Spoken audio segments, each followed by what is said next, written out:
Hi, this is Aaron with Zollotech, and today we're going to do our full review on the HTC Incredible. The design of this phone is really nice, really sleek, really thin, really nice design. Here we have, just to give you a quick overview of the layout, you've got your normal home menu, back and search button, and you've got this little touch-sensitive scroll, and it also depresses in. Here you've got your speaker, you got your little microphone down here on the bottom. On the side, you have a micro USB port. It does look a little bit different, but it will accept micro USB. You've got your volume rocker up and down. On this side, nothing. On the back, you have an 8-megapixel camera. There's your speakerphone and dual LED flash.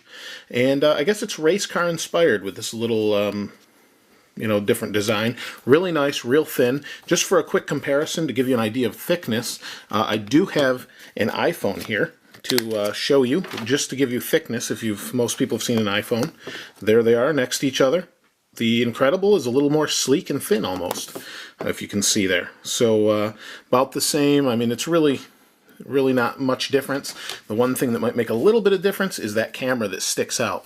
Kind of a bad design choice. It sticks up a little bit, and the only reason that's a problem is because you don't want to scratch the lens because it is so nice. So specs of this: 800 by 480 OLED screen, super nice, vibrant, bright, a little bit difficult to see in the sunlight because it is OLED, but it saves on power. It has really nice, crisp, clean screen. The processor is a 1 gigahertz Snapdragon, comes with 8 gigabytes of internal storage. It also has an expandable slot, I believe up to another 32 gigs. It's under the cover in the back. Oh, there we go.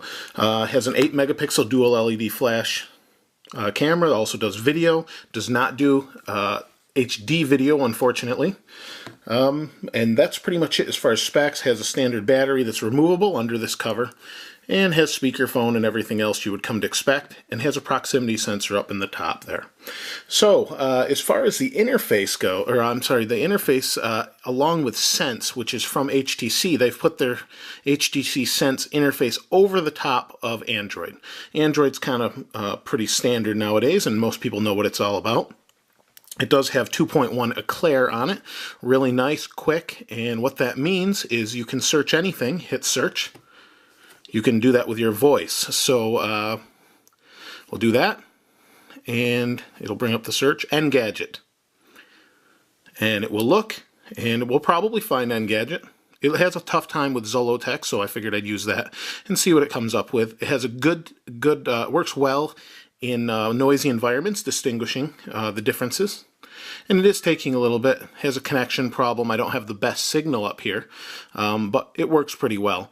The interface, you've got 7 screens with Sense. You can kind of put music, your favorites, whatever widgets you want. And here's a quick brightness adjust. Just a couple little things there. In the top, we've got our drawer that drops down. Not a whole lot going on. It's just Sense that makes it a little bit nicer.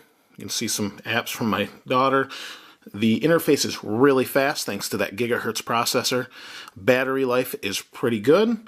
And I didn't want to go too much into that, but I guess we'll do that now. The battery life, I get a full day. I get the same life I do with an iPhone. Even while it's pulling some of this Facebook, Twitter information, I get a full day's use, and then I have to plug it in at the end of the day.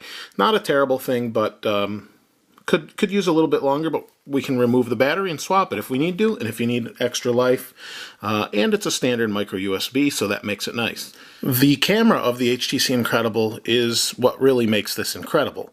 8 megapixels, and I went into that at a different time, but it's got so many different options. We hit this, it will take the picture. It's really fast. You can send it and do all sorts of things. We can just scroll down. We can take a picture again. You zoom to you touch, and you can hear the lens there. And it works really, really well. It's the nicest part of the whole Incredible, along with Android. But as far as what makes this better than other Android phones, the gigahertz processor, that sort of thing. As far as overall use, I really enjoyed this compared to other Android phones. The HTC Sense adds that extra level of features and niceties that you just don't get with your standard cut and dry Android. Makes it a little bit nicer looking, and this is the new Nexus 1 on Verizon, since it's not coming to Verizon. There's so many applications for Android now. I think they're at 30 to 60,000, somewhere in there, and applications are very fast. Here's Engadget's application. It's loading, and there you go. It's pretty quick. Everything's fluid, and the other thing with this is you've got full flash support and pinch and zoom. I don't know what this is. It's probably my kids playing around with it, just checking out. But full web browser. We could go to Flash, and it will work. It just takes a while to load. So I don't know if I really want to show you all of that. But when Flash comes up, it actually will load Flash, and it's pretty decent. Overall, though, I think the HTC Incredible really lives up to its name, and now it's something for the iPhone to actually beat. With the really fast processor, the OLED screen, the incredible camera, I mean, everything. The whole package is just really nice. The couple areas where it's lacking, you can see it's loading Flash. The couple areas it's lacking is the microphone really stinks. I've done some videos on that. They really skimped on the quality of the microphone. That means for recording video and your talks, and reception's decent, but the overall talk, just, you can see Flash here. There we go. The overall talk on this, it's okay, but I find people are cutting in and out a lot, and I guess there's an update, or going to be an update for this very shortly for some of those issues. Overall, though, here's Sense. You can blow out these windows just by hitting home. You can see it's fast. There's moving backgrounds. I could go on and on and on. I think you get the idea. Overall, though, really nice phone. There's landscape, portrait, you know. It's just very quick, responsive, and it's really the first Android phone that I've used. I haven't used the Nexus 1. The first Android phone I've used that could replace my iPhone if I wanted it to, and makes my iPhone feel slow at times. This is really a great phone. The only problem is the name. What are you going to call the next one? But overall, if you're looking for an Android phone, you're on Verizon, or you're not on any carrier, and you want Android, get this phone. This is the best out right now. This is Aaron with Zolotech. We'll see you next time.